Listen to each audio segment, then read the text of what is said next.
All right, let's get started building these exterior walls. This concrete that we're seeing right here is fresh, literally poured the day before. We're going to begin with our green plate today. Get all of our green plate down. That's not going to take too long. We hope you enjoy our garage walls series. If you have any questions or comments, leave them down below. All right, the first thing you're going to want to do is grind that concrete flat.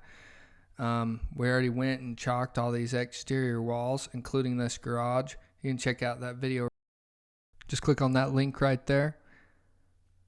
So after we grind this, we leave our little corners or some kind of a mark for our chalk line to make sure that we get those chalk lines exactly where they need to be at. Those need to be precise. Gonna get my first length of green plate right there. Got everything set out and ready to go. With green plate, we don't always square everything off like I did just right there. But in all reality, you should pretty much square off each side as you're going to make sure that all your boards cut good and straight.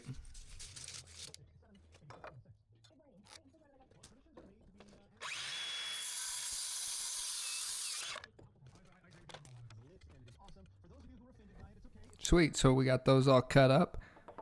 I'm going to put my green plate directly on my red mark right there. It needs to be exact. And I'm going to mark each side of every bolt.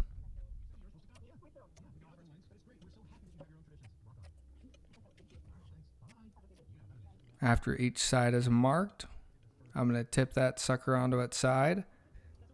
And I'm going to mark exactly where all the bolts will be at according to that red line.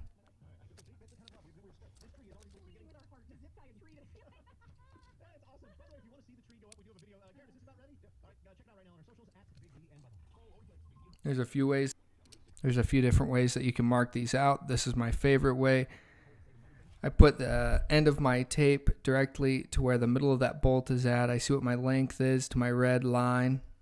And so that this green plate will set directly on top of what we're working with. I will then flip my tape the other way around and mark it exactly on the green plate. Just like that. That'll make it so this green plate will lift up and drop directly on instead of having to flip or do anything extra.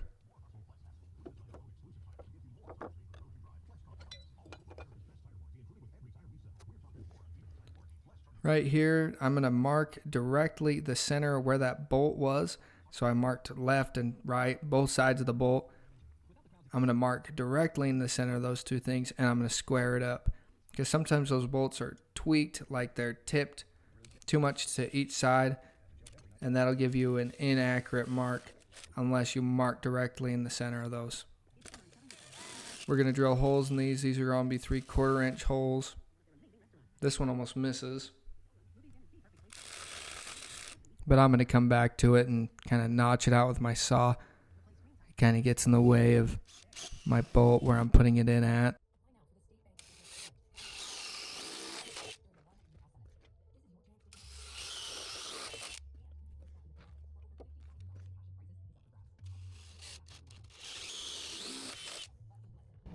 Now we're going to test this board out, make sure it fits, make sure my bolts are just right.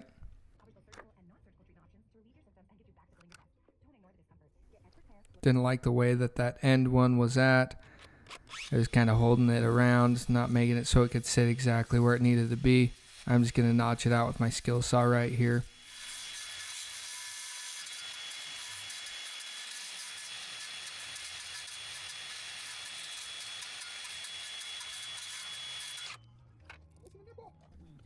And now we're going to glue this right off. We're going to put on a liberal amount of glue.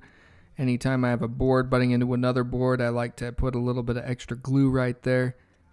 I want a good bond. I want I want it to seal good. Don't want any water seeping in from the bottom of this.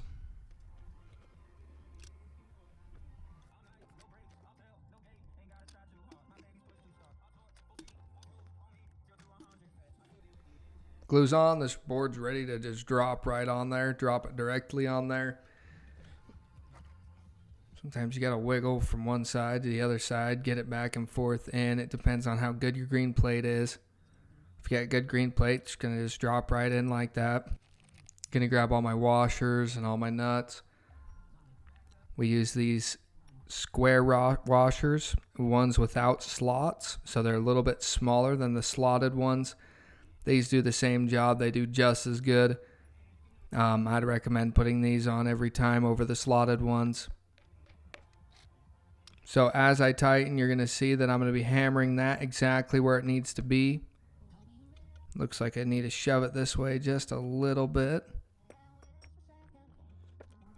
So anytime that your bolts are just a little off and they're making it so you can't get on exactly where you need to be with layout, it's probably because they're tilted to one side or the other. So what we're going to do is put our nuts on the end of each of these, and we're going to tap those bolts where they need to be, or to the direction that would make it so this fits better.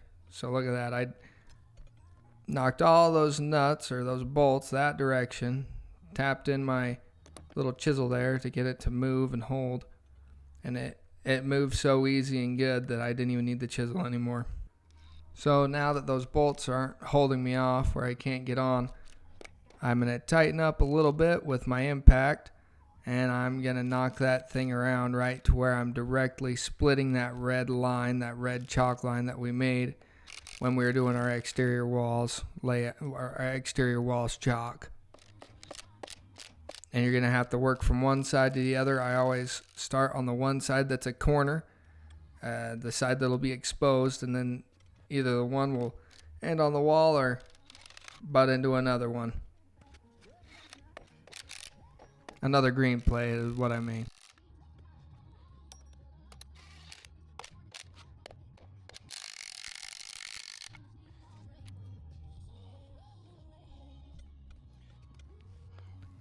Anytime that you can get your green plate exactly where it needs to be before you hammer drill it, like here, I can tap my green plate on and use the other one. I always do that, so when I go to hammer drill it, I'm not trying to push it where it needs to be exactly. Then I can just focus on getting my hammer drill on there and get those nails in. And if it needs a little tweaking after that, you can do that. But if you get it directly on, you don't need to worry about it anymore. It works really good. It's the way I do it every time.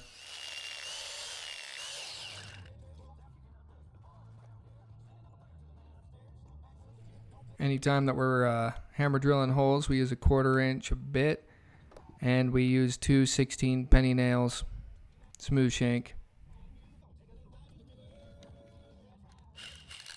Looks like I get a little bit happy here with my hammer drill. I felt like those two bolts were too far apart from each other, so I'm going to actually put in another tack right here.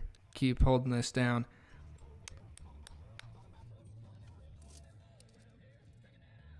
Alright, so I'm going to jump to my next one. It's the front of the garage door right here, so it's a small piece. Anytime you know you're going to have a small piece like this, you need to make sure that your concrete guys, when they put in these bolts, that you're going to be able to at least get 2 bolts onto every green plate that you put in.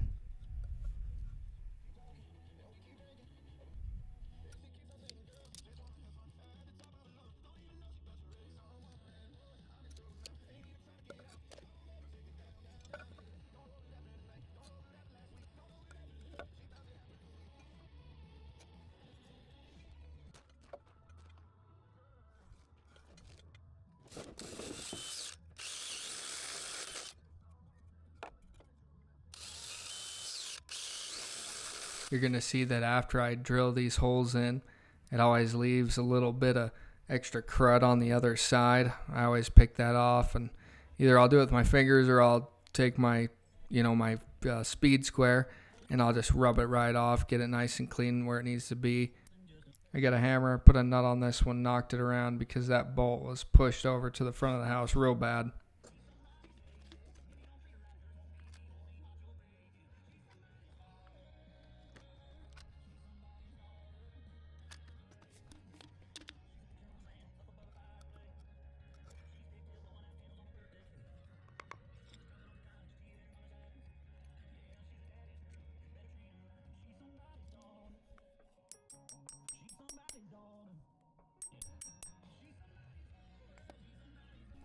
All right, so this time I'm going to flush the side where that garage door is going to be.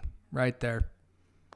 I'm going to have a garage door wrap at one point when we're done with all this framing, the walls, the trusses, everything. We're going to put a garage door wrap on for a brick mold. And so I want that side, the side where the garage door is, to be the most flush with that concrete right there. It's okay if there's a little gap on that left side where it butts into the other wall. All right, so we're here right next to, there's going to be a man door into the garage. It's a 3-inch piece. We need it 3 inches so that we can have a stud and a trimmer right there. That's why we go with that. I'm going to screw it into that other exterior wall to the main part of the house. I already glued it. And then I'm going to hammer drill it, and I'm going to hammer drill just one hole directly in the center. I'm going to be real careful with this. Everything's dead on the chalk line before I even mess with this, because I'm not going to be able to move it around after it's in place. Now when we go to nail it, I'm going to use one normal 16-penny smooth shank nail, and then I'm going to pop off one of these nails. It's a shooter gun nail, 16-penny. The ones they use in the gun are a tad smaller. So we're going to end up using one normal one and one gun nail, and we're going to use them together. We're going to tap that in. Once you get it tapped in, get it to where it's barely below flush. Those nails like barely countersinked into that. Because if you go in any further, you're going to split your wood. We're going to be doing a 2/8 door that we're going to put in right here. So I marked 2 foot 10 inches. You need an extra 2 inches for doors. And then I squared that off so that I can get this rolling. Now when I go to put this one in, I'm going to go directly off that mark that I just made with my square. And I'm going to end up having my other end real close to a bolt. It looks like it's about 4 inches away from that bolt, which works perfect for me to be able to hammer drill that end in. You'll be able to see that a little bit closer after I get this piece put in. So see right there, I started on my small man door, garage door side. All right, so this green plate has a lot of bow right here at the very end. I couldn't get it to move over, so we're going to jump over.